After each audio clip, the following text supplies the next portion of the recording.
누가복음 11장 9절에서부터 13절까지 말씀입니다. 누가복음 11장 9절에서부터 13절까지 말씀입니다.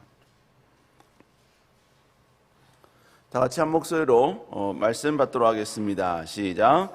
내가 또 너희에게 이르노니 구하라 그리하면 너희에게 주실 것이요 찾으라 그러면 찾아낼 것이요 문을 두드리라 그러면 너희에게 열릴 것이니 구하는 이마다 받을 것이요 찾는 이는 찾아낼 것이요 두드리는 이에게는 열릴 것이니라. 너희 중에 아버지 된 자로서 누가 아들이 생선을 달라 하는데 생선 대신에 뱀을 주며 전갈을 주겠느냐? 너희가 갈지라도 좋은 것을 자식에게 줄 줄 알거든 하물며 너희 하늘 아버지께서 구하는 자에게 성령을 주시지 않겠느냐 하시니라. 아멘. 오늘 누가복음 11장 9절에 13절의 말씀을 가지고 좋은 것으로 주시는 하나님이라는 제목으로 함께 말씀을 나누도록 하겠습니다. 오늘 누가복음 5장은 특별히 주님께서 기도에 대해서 우리에게 자세하게 좀 말씀을 좀 해주고 계십니다. 먼저 주님께서는 5절부터 8절까지 기도 응답에 대한 부분을 먼저 거론을 하시고 언급을 하십니다. 그러면서 오늘 본문에 와서는 기도 응답을 하시는 하나님 앞에 우리가 어떻게 해야 될지 바로 이 부분에 대해서 다시 이제 설명을 하고 계시죠. 자, 그러면 오늘 본문을 통해서 우리가 알아야 될 주님께서 말씀하시는 내용은 무엇인가? 첫 번째로 여러분, 주님은 우리가 기도하기를 원하신다라는 것입니다. 자, 우리 한번 11장 9절 한번 읽어볼까요? 시작. 내가 또 너희에게 이르노니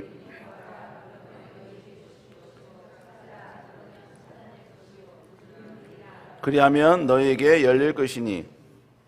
오늘 본문에 주님께서 뭐라 말씀하시냐면 또 너희에게 이르노니 이렇게 이야기하죠. 그러니까 오늘 본문에 기도하라는 이 말씀은 처음이 아니라는 얘기죠. 그 윗구절에 보면 주님께서 지속적으로 기도에 대해서 말씀을 하고 계시는 것입니다. 그러면서 또 오늘 본문에 와서 기도에 대해 재차 말씀하고 계시는 것이죠. 그러면서 주님께서는 9절 전반부에 제일 먼저 주님께서 하신 말씀이 뭐냐? 구하라 이거였습니다. 구하라. 그리고 찾으라. 그리고 문을 두드리라. 기도에 대해서 주님께서는 권면형으로 말씀하신 게 아닙니다. 명령형으로 우리에게 말씀하셨죠. 그리고 구하라는 것보다 조금 더 구체적인 것이 찾으라는 표현이고요. 찾으라는 표현보다 조금 더 구체적인 표현이 문을 두드리라라는 표현인 것입니다. 그러니까 조금 더 주님께서는 구체적이면서 점층적으로 그리고 더 자세하게 기도하라라는 것을 우리에게 말씀하고 있는 것입니다.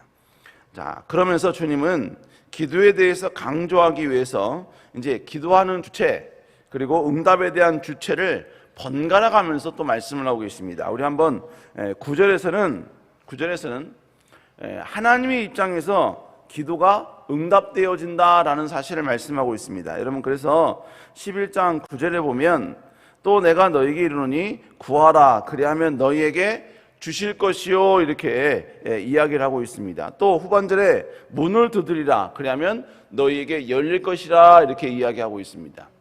여러분, 이것은 구할 때 너희에게 주실 것이요, 여러분 이것은 수동태로 나와 있습니다. It will be given you, 너에게 주어질 것이다. 또 여러분 후반절에 너에게 열릴 것이다. 이것도 수동태입니다. It will be opened. 이게 무슨 얘기냐면 이거 모든 것들은 너희가 지금 수동태적으로 너에게 이 모든 것들이 찾아온다는 이야기입니다. 이건 다른 말로 이야기하면 하나님께서 이 모든 것을 이루어 주시겠다. 하나님께서 너에게 주실 것이다. 하나님이 너에게 오픈해 주실 것이다. 그러니까 오늘 본문은 기도에 대한 응답의 주체가 누구인지에 대해서, 그리고 응답의 주체에 의해서 우리가 이 모든 기도 응답을 수동태적으로 받아들여지게 된다, 이루어지게 된다라는 것을 우리에게 말씀하고 있는 것입니다. 또 10절에서는 이 동일한 말씀을 기도하는 자가 응답받는다, 이 기도하는 자의 편에서 설명을 해주고 있죠. 우리 한번 10절, 누가복음 11장 10절 한번 읽어볼까요? 시작. 받을 것이요 찾는 찾아낼 것이요. 여러분, 본문에서 이야기한 게 뭐냐? 바로 이거는 구하는 이가 받는다는 것입니다. 찾는 이가 찾아낼 것이고 두드리는 이에겐 열릴 것이다. 결국 기도하는 자, 기도하는 자에게는 반드시 하나님께서 역사해 주시고 인도해 주시고 기도 응답을 주실 것이다 라는 사실을 우리에게 말씀하고 있는 것입니다. 여러분, 그러므로 오늘 본문에서 계속해서 주님께서 말씀하신 건 뭐냐? 기도를 해라 이 말이죠. 기도를 할 때 하나님이 역사하신다는 것입니다. 하나님은 모든 것이 불가능한 분이 아니시지요. 모든 것이 다 가능하신 분이십니다. 그 전능하신 하나님의 위대한 능력이 우리의 삶 가운데 임재하고 우리의 삶 가운데 그 전능성이 다시 한번 적용되기 위해서는 바로 기도가 필요하다는 것이지요. 사랑하는 여러분, 우리 하나님은 지금도 우리의 기도를 듣기를 원하십니다. 그리고 우리의 기도에 응답해 주기를 원하시는 분인 줄로 믿습니다. 우리가 이것을 분명히 안다면 우리는 하나님께 엎드릴 수밖에 없는 것이고 기도할 수밖에 없는 것이죠. 여러분, 더욱더 기도에 힘쓰는 여러분 되시기를 주의 이름으로 축원합니다. 두 번째로 주님께서는 좋은 것으로 응답해 주신다는 것입니다. 자, 오늘 11절에 보면 11절 12절에 보면 이제 기도하는 자가 응답을 받는데 어떻게 응답을 받는지에 대해서 설명해 줍니다. 우리 11절 12절 읽어볼까요? 시작. 너희 중에 아버지 된 자로서 생선 대신에 뱀을 주며 알을 달라 하는데 전갈을 주겠느냐. 여러분, 결국 지금 하나님께서는 기도하는 우리와 하나님과의 관계를 우리가 너무 잘 이야기하기 위해서 아버지와 아들 그 관계로서 지금 설명을 해주고 있습니다. 아들이 생선을 달라 할 때 뱀을 주는 아버지는 없다는 이야기죠. 알을 달라 하는데 전갈을 주는 아버지는 전혀 없다는 것입니다. 자, 그러면서 13절에서는 이렇게 이야기합니다. 13절 읽어볼까요? 시작.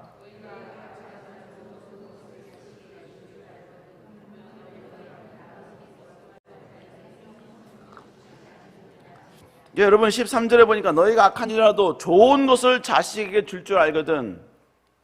인간적인 부모도 자식이 구하는 것에 대해서는 좋은 것으로 주신다는 이야기입니다. 이 고백은 우리 주님은 우리가 기도한 것에 대해서 좋은 것으로 응답해 주신다라는 의미입니다. 더불어 후반절에 너희 아버지께서 구하는 자에게 성령을 주시지 아니하시겠느냐, 이 표현은 결국 뭘 말하냐면 성령을 구하는 자도 하나님은 성령을 우리에게 주신다, 성령 같은 좋은 것을 우리에게 주신다라는 의미인 것이죠. 그러니까 오늘 이 본문 13절의 말씀은 두 가지 의미가 있는 거예요. 하나님은 우리에게 기도할 때 좋은 것으로 주신다 뿐만 아니라 그 좋은 것 중에 하나인 이 성령 구할 때에도 하나님은 우리에게 성령을 주신다라는 것입니다. 그러므로 사랑하는 여러분, 우리가 하나님께 간절히 기도하면요, 우리 하나님은 반드시 우리에게 좋은 것으로 응답해 주시는 분이십니다. 오늘 본문에 또 안타까운 것은 뭐냐면요, 오늘 본문은 기도에 대한 그 결과에 대해서는 말씀해 주셨습니다. 기도에 대한 종류도 말씀해 주셨어요. 좋은 걸 주신다고 하나님께서 말씀해 주셨습니다. 근데 오늘 본문에서는요, 때에 대해서는 이야기하지 않았습니다. 언제 주신다라는 표현은 없어요. 그러나 중요한 것은 하나님은 반드시 우리가 기도한 것에 대해서 좋은 것으로 응답해 주신다라고 말씀하고 있다는 것이죠. 그러므로 사랑하는 여러분, 기도할 때 다시 한번 용기 내어 기도할 수 있는 여러분 되시기를 주의 이름으로 축복합니다. 이제 여러분, 수능이 얼마 안 남았죠. 목요일이면 여러분 이제 내일 모레입니다. 내일 모레. 여러분, 내일 모레 아이들이 기도할 때, 아니 시험 볼 때, 우리가 기도할 때 그 기도가 아이가 시험 보는 데 있어서 정말로 좋은, 또 실수를 또 하지 않게 하는 위대한 능력이 될 줄로 믿습니다. 여러분, 함께 기도할 수 있기를 주의 이름으로 축복합니다. 근데 우리가 좋은 것으로 응답하신다, 이것에 대해서 우리가 좀 알아야 될 내용이 있습니다. 첫 번째, 여러분, 좋은 것이란 기도에 응답하지 않는 것이 좋은 것일 수도 있다라는 것입니다. 이게 좀 아이러니죠. 위에서는 기도 응답하는 게 기도에 대해서 응답해 주신 좋은 것으로 응답해 주신다라고 말했는데, 어떻게 여러분 또 기도에 응답하지 않는 게 또 좋은 것일 수 있다, 이렇게 어떻게 이야기할 수 있냐는 것입니다. 여러분, 그런데 왜 그러냐면요, 우리는 내가 구하는 간구가 무조건 내 인생에 유익이 될 것으로 우리는 생각을 합니다. 그러나 그렇지 않아요. 때로는 우리는 미래를 알지 못하잖아요. 그래서 지금 내가 간절히 구하는 이게 내 인생, 내 미래에 해가 되는 경우도 있습니다. 아니 내가 반드시 내게 필요한 것, 내가 원하는 것, 이걸 간절히 간구했는데 왜 그게 내 인생에 해가 될 수 있느냐? 왜냐하면 우리는 우리 미래를 모르기 때문에 그래요. 그리고 내가 구하는 그 기도의 응답이 내 인생에 어떤 영향력을 미칠지 모르기 때문에 그렇다는 것입니다. 뭐 예를 들면 이런 겁니다. 예를 들면 여러분, 저희 딸이 과거에 3살 때입니다. 저희 와이프가 이제 다리미질을 하는데 그 다리미가 딸한테는 너무나 신기했나 봐요. 그래가지고 와서 뭐냐면 자꾸 그 다리미를 만지려고 하는 겁니다. 그래서 저희 와이프가 여러분 계속해서 여러분 고함도 지르고 손을 치기도 하고 여러분 계속 이런 막았어요. 네, 그러나 저희 딸은 계속해서 와가지고 그 다리미를 만지려고 시도를 하죠. 여러분, 아이의 입장에서는 그 다리미가 신기해 보이는 거죠. 그러니까 만지는 것이 자기에게 유익이 될 것이고 재미가 있을 것이다 라고 생각하는 겁니다. 그러나 여러분, 우리는 모든 걸 다 알기 때문에 이걸 만졌을 때 이것이 얼마나 이 아이에게 고통이 되는지 우리는 안다는 것입니다. 여러분, 그렇기 때문에 어떻게 해요? 계속해서 못 만지게 하는 것입니다. 아이의 입장에서는 자기의 기도가 응답되고 있지 않는 거예요. 자기의 기도가 지금 거부되고 있는 거예요. 그러나 여기 계신 어느 누구도 지금 아이의 간구가 거부되는 것은 아이에게 축복이다라는 것을 안다는 이야기입니다. 과거에 저에게 어떤 장로님이 한 분 계셨습니다. 이 장로님이 4억짜리 계약이 하나 있었습니다. 그래가지고 이분이 2달 동안 가정예배를 드렸어요. 자녀들을 다 불러 모아서 저녁 9시부터 10시까지 가정예배 드리고 그 이후에도 계속해서 이분은 기도원 찾아다니면서 또 교회 와서 여러분 계속해서 하나님께 기도했습니다. 그러면 여러분, 계약이 돼야 될까요? 계약이 파기돼야 될까요? 원래 우리의 생각은 돼야 되는 게 맞지요. 근데 결론적으로 이분이 이 계약이 파기되었습니다. 다른 사람이 이 계약을 따갔어요. 결국 이 장로님은 절망을 했죠. 실망을 했습니다. 그럼에도 불구하고 그분은 여전히 하나님을 앙망하고 하나님께 나아갔죠. 근데 그렇게 계약이 떨어지고 나서 한 2-3달 정도 지났을까요? 2달 정도 지났을까요? 환율이 1,500원까지 올라간 겁니다. 1,500원까지. 과거 일이죠. 그래서 여러분 제가 여쭤봤어요. 장로님, 환율이 이렇게 됐는데, 왜냐하면 그분이 수입을 해서 그걸 가공을 해서 이제 납품을 하는 그런 업종이었거든요. 그분께서 하실 말씀이, 제가 이제 이 1,500원인데 만약에 그때 계약됐으면 어떻게 됐습니까? 라고 물어보니까요, 그분께서 하신 말씀이 뭐냐면, 이 정도의 환율이면 만들면 만들수록 자기에게 손해라는 거예요. 그리고 오히려 그때 계약이 4억 정도의 계약이 됐으면 아마 그거 납품하고 회사가 더 어려워졌을 것이라고 그렇게 이야기하고 있는 겁니다. 이분은 2달 전까지만 해도 간절히 간구했어요. 그런데 이 계약을 내 것으로 되게 해달라고 하는 기도가 자신에게 얼마나 해가 될지는 그 당시는 모르는 거예요. 그러나 지나고 나니까 이것이 나에게 오지 않은 것이 오히려 나에게 축복이다라는 것을, 좋은 것이다라는 것을 후에 알게 되더라라는 것입니다.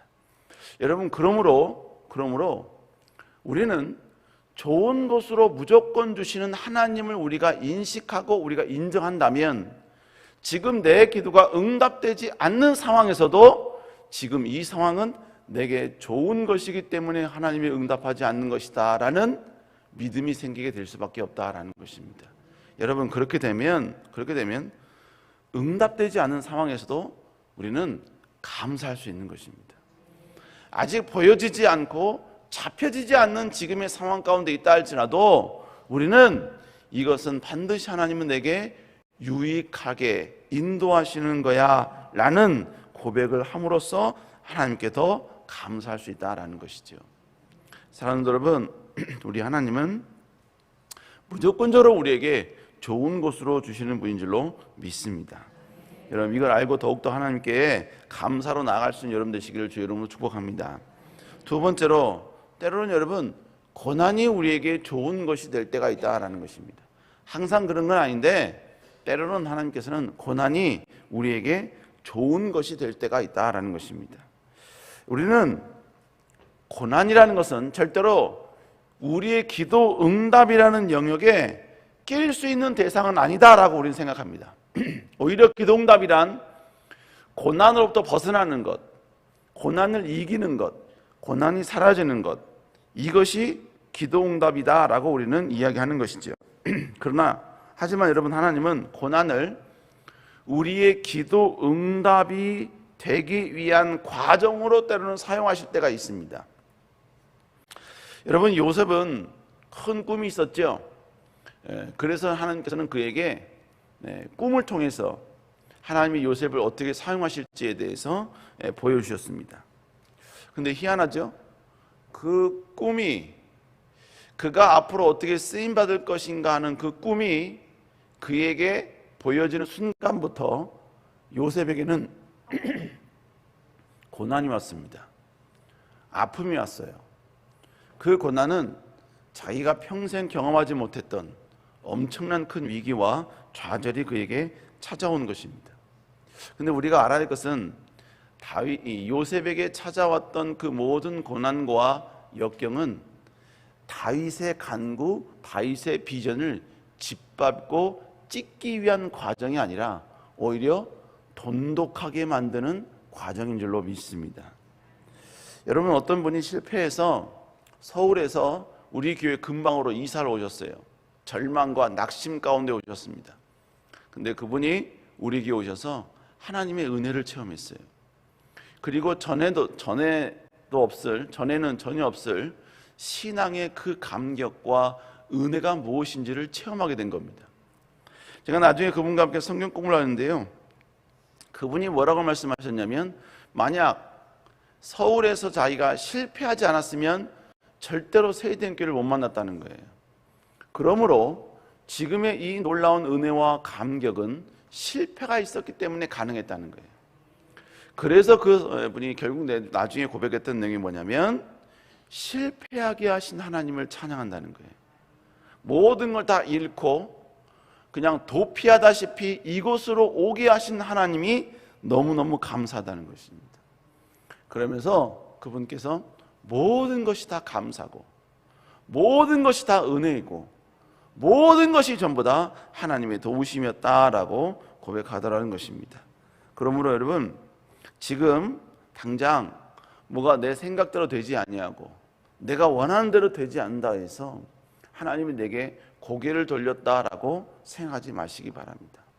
하나님은 위대한 기도 응답이라는 그 최종적 목적을 위해서 지금 고난이라는 이 과정을 우리로 하여금 통과하게끔 하고 계신다는 것입니다.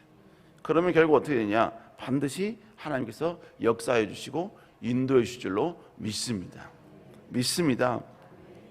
저희 아들이 어제 군대 훈련소를 갔거든요. 훈련소를 갔습니다. 제 아들이 처음에는 카투샤를 돼서 저는 카투샤를 하나님이 되게 해주실 줄 알았어요.